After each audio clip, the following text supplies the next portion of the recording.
बांग्लादेश यूं तो हम लोगों का पड़ोसी है, लेकिन बांग्लादेश में हिंदुओं पे हो रहे अत्याचार का चर्चा पूरे विश्व में है।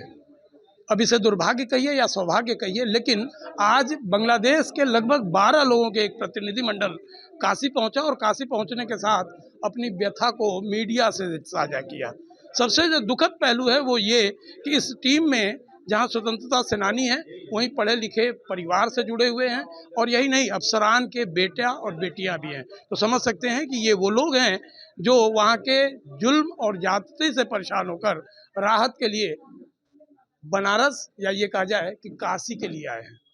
काशी यूं भी मोक्ष की नगरी कही जाती है कि बाबा विश्वनाथ सबकी बात सुनते हैं, और इनकी बात कब और कैसे सुनी जाएगी ये तो महादेव जाने। लेकिन हम क्या परेशानियां हैं, बारी बारी आपसे रूबरू कराते हैं, आपको बताते हैं। मैम, क्या है इशू, क्या है, और आपका परिचय? मेरा नाम मधुकेश्वर है, मैं एक प्रोफेसर हूँ और मानुषी नाम का संगठन है मानव अधिकारों का, 45 साल पुराना। कई वर्षों से ये लोग मेरे संपर्क में थे और यथासंभव मैं इनकी बात पहुंचाती थी लेखन के माध्यम से, वीडियो के माध्यम से, लेकिन फिर समझ आ गया कि ये बात इतनी छुटपुट स्तर पर बात नहीं सुलझेगी और कोई भी राजनीतिक पार्टी भारत की या दुनिया की आज हिंदुओं के नरसंहार पे बोलने को तैयार नहीं है, उसको मानने को भी तैयार नहीं है।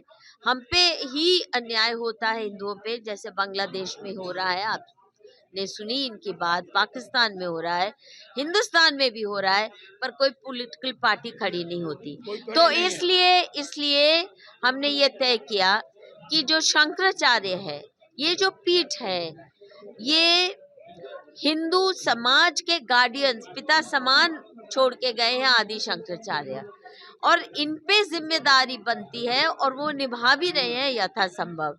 तो ये समस्या किसी पॉलिटिकल पार्टी के माध्यम से नहीं, ये हमारे धर्म गुरुओं के माध्यम से ही होगी। तो इसलिए हम मिल के डेलीगेशन में दिल्ली से पहले हम इकट्ठे हुए और हम फिर आए शंकराचार्य की शरण में कि हमारा मार्गदर्शन कीजिए। देखिए, कहा जाता है ना कि जब राह नहीं दिखते तो धर्मगुरु के पास आते हैं, और धर्मगुरु के बाद ये प्रतिनिधिमंडल आई है।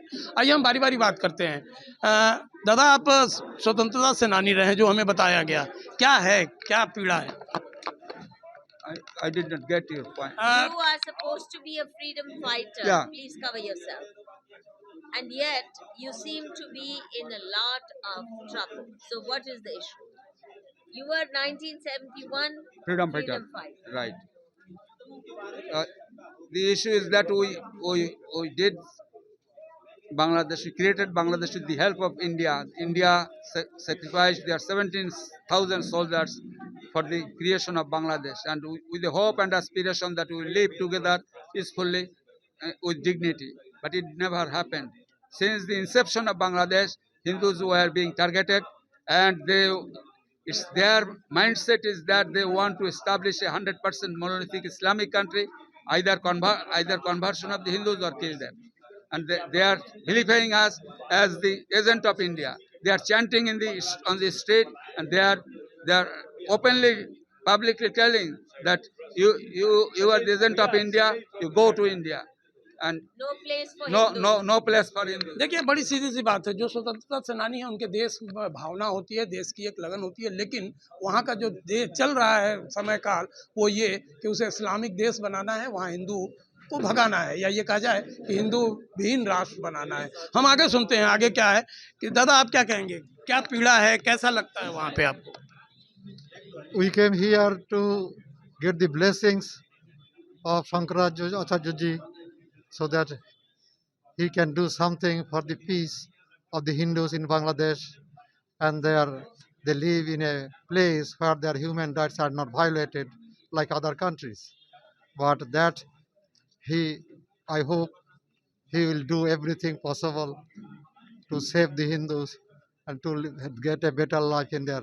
वहाँ जिहादी वायलेंस के शिकार से मैं आ रहा हैं। हूँ। ये बस दादा आप बताएं, क्या पीड़ा ओके, है, क्या हालात है, ये बताएं। ये बहुत साल पहला जब हिंदू खतरा में था, आदि शंकराचार्य जी हिंदू धर्म का रक्षा किया था। अभी ये गुरुजी तो उनके ही परंपरा है, महाराज जी, हम ये पूछ रहे हैं, ये बातें तो आपने भी कही, उन्होंने भी कही, हम ये पूछ रहे हैं क्या दिक्कत क्या है, ये तो बातें क्लियर है। एक सेकंड में वही बोलता है। जब हम उनका पास आया, जब बांग्लादेशी हिंदू खतरा में है, ये आप हमको रक्षा कीजिए। क्या चलता है बांग्लादेश में? बांग्लादेश में जिहादी राज चलता है। वो जो यूनुस है ना, वो शांति में नोबेल पुरस्कार मिला था उसको, मगर वो जो काम करता है सब अशांति का। उसका बगल में जिहादी मिलिटेंसी बढ़ रहता है। बांग्लादेश ऑलरेडी अफगानिस्तान हो चुका है।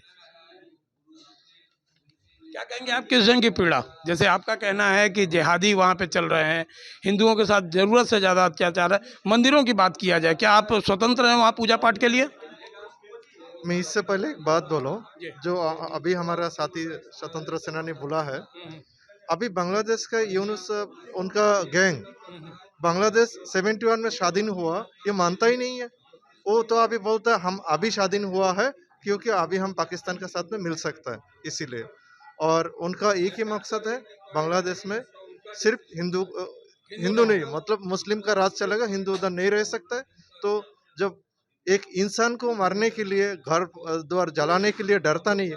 मंदिर तो एक घर के अंदर रहते हैं, मूर्ति प्रतिमा हमारा, तो उसको तोड़ने और जलाने के लिए तो कोई दिक्कत ही नहीं है। ठीक है, वो मंदिर तोड़ना उन लोग का एक आम बात है, एक आसान सी बात है, लेकिन वो आदमी को मार रहा है, आदमी को काट रहे हैं, उसमें वो डर नहीं रहा। ऐसा क्या कहेंगे दादा आप, कितनी पीड़ा, किस ढंग से आप देखते हैं उसके हालात को? भारत सरकार से क्या चाहते हैं? We demand support of